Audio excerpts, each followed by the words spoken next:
మొంతా తుఫాన్ కాకినాడ వైపు దూసుకొస్తుంది. దీంతో సముద్ర తీర ప్రాంతమంతా అల్లకల్లోలంగా మారింది. తీరం వెంబడి సుమారు 40 నుంచి 50 కిలోమీటర్ల వేగంతో ఈదురుగాలులు వీస్తున్నాయి. కాకినాడ బీచ్ రోడ్లో అలల తాకిడికి రోడ్లపైకి రాళ్లుస్తున్నాయి.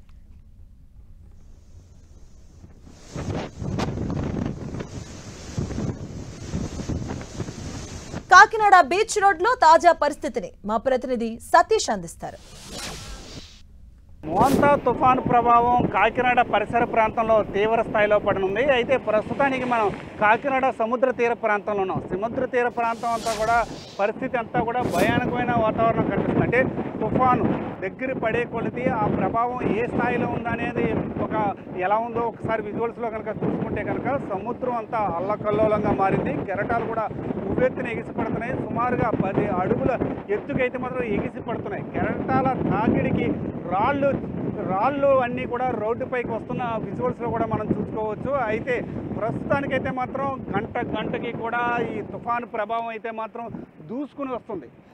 మనం చూసుకుంటే కనుక కాకినాడ నుంచి మచిలీపట్నం సమీపంలో మధ్యలో ఈ తుఫాను తీరం దాటే అవకాశం ఉందని చెప్తున్నారు. తీరం దాటే సమయానికి 90 నుంచి 110 కిలోమీటర్ల వేగంతో కూడా ఈదురుగాలు వీచే అవకాశం కూడా కనిపిస్తుందని కూడా మనం చెప్పుకోవచ్చు. అయితే దీనికి సంబంధించి ఇప్పటికే సముద్ర తీర ప్రాంతం అంటే మనం ఉమ్మడి తూర్పుగోదావరి జిల్లాలో కనుక చూసుకుంటే కనుక 13 మండలాలపై తీవ్ర స్థాయిలో సముద్ర తీర ప్రాంతం 13 మండలాలు ఉంది. ఈ మండలాలపై కూడా తీవ్ర స్థాయిలో ఈ ప్రభావం పడనుందని కూడా మనం చెప్పుకోవచ్చు. అయితే ప్రస్తుతానికి మనం చూసుకుంటే కనుక అయితే ఇక్కడ అసలు ఈదురుగాలుల తీవ్రత ఎలా ఉందనేది ఒక్కసారి మనం ఈ విజువల్ చూసుకుంటే కనుక అంటే సుమారుగా అంటే 40 నుంచి 50 కిలోమీటర్ల వేగంతో ఇప్పుడే ఈదురుగాలు అయితే మాత్రం వేస్తున్నాయి. అంటే మనం ఇక్కడ ఈ జర్కిన్ కనుక చూస్తే కనుక ఏ స్థాయిలో ఎగురుతుందో అసలు నిలబడలేని పరిస్థితిలో కూడా ఇక్కడ ప్రస్తుతానికి ఉంది. అయితే ఇంకా మనం చూసుకుంటే కనుక ఈరోజు రాత్రికి కానీ రేపు ఉదయానికి కానీ తీరం దాటే అవకాశం ఉందని చెప్పి అధికారులు అయితే మాత్రం అంచనాలు అయితే మాత్రం వేస్తున్నారు. ఇదే నేపథ్యంలో మనం చూసుకుంటే కనుక మనం అంటే వాతావరణ శాఖ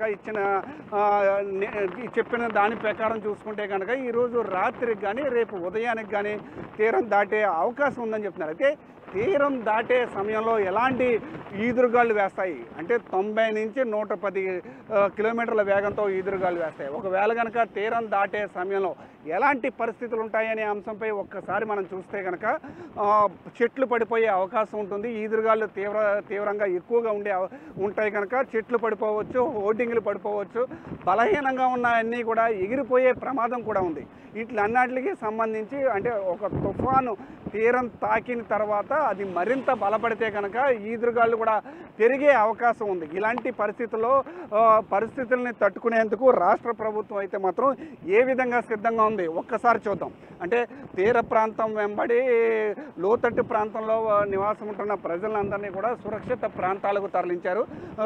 వాళ్ళందరినీ కూడా అంటే పునరావాస కేంద్రాల్లో సురక్షితంగా వాళ్ళందరినీ కూడా పునరావాస కేంద్రాల్లో ఏర్పాటు చేశారు. అంటే ఎటువంటి అవాంఛనీయ సంఘటనలు జరిగినా వాటిని తట్టుకునేందుకు ఎన్డీఆర్ఎఫ్, ఎస్డీఆర్ఎఫ్ బృందాలతో పాటు రెవెన్యూ, పోలీసు అన్ని శాఖల సమన్వయంతో అధికారులందరూ కూడా సిద్ధంగా ఉన్నారు. దాంతోపాటు మనం చూసుకుంటే కనుక స్కూల్ మొత్తం ఉమ్మడి తూర్పుగోదావరి జిల్లాలో 3 రోజుల పాటు పూర్తిగా ప్రైవేటు ప్రభుత్వ సంస్థలు, విద్యా సంస్థలు అన్ని సంస్థలకు కూడా సెలవులు ప్రకటించారు. అవసరం అయితే తప్ప బయటికి రావద్దని చెప్పి అధికారులు సూచనలు అయితే చేశారు. దాంతోపాటు అంటే రోడ్లపైన భారీ వృక్షాలు పడిపోయినా, లేకపోతే కరెంటు తీగలు తెగి పడిపోయినా, లేకపోతే హోర్డింగ్లు పడిపోయినా వీటిని వెంటనే తీసేందుకైతే మాత్రం క్రేన్లు కూడా సిద్ధంగా ఉంచారు. క్రేన్లతో పాటు మనం చూసుకుంటే కనుక సముద్ర తీర ప్రాంతం వెంబడి డ్రోన్ల సాయంతో ఎప్పటికప్పుడు మానిటరింగ్ అయితే చేస్తున్నారు. ఎటువంటి విపత్తు కలిగిన అంటే కమాండ్ కంట్రోల్ సెంటర్లను కూడా ఏర్పాటు చేశారు. ఎలాంటి పరిస్థితులు ఉన్నా సరే వాళ్ళని తట్టుకునేందుకు అన్ని రకాల ఏర్పాట్లు అయితే అధికార యంత్రాంగం అంతా కూడా సిద్ధంగా ఉంది.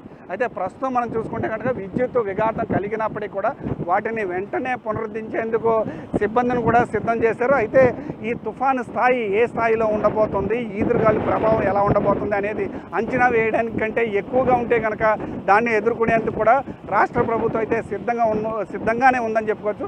అయితే ప్రాణ నష్టం కలగకుండా ఈ తుఫాన్ నుంచి బయటపడేందుకైతే మాత్రం అన్ని రకాల ఏర్పాట్లు కూడా సిద్ధం చేశారు. ప్రస్తుతానికి బీచ్ రోడ్లో అయితే మాత్రం తుఫాన్ ప్రభావం క్లియర్గా కనిపిస్తుంది. కనీసం ఇక్కడ నిలబడలేని పరిస్థితులు కూడా ఇక్కడ ఉన్నాయని కూడా మనం చెప్పుకోవచ్చు. ఇది ఇక్కడ పరిస్థితి. కెమెరా పర్సన్ చైతన్యతో Satish, 10 TV, Kakinada beach road నుండి.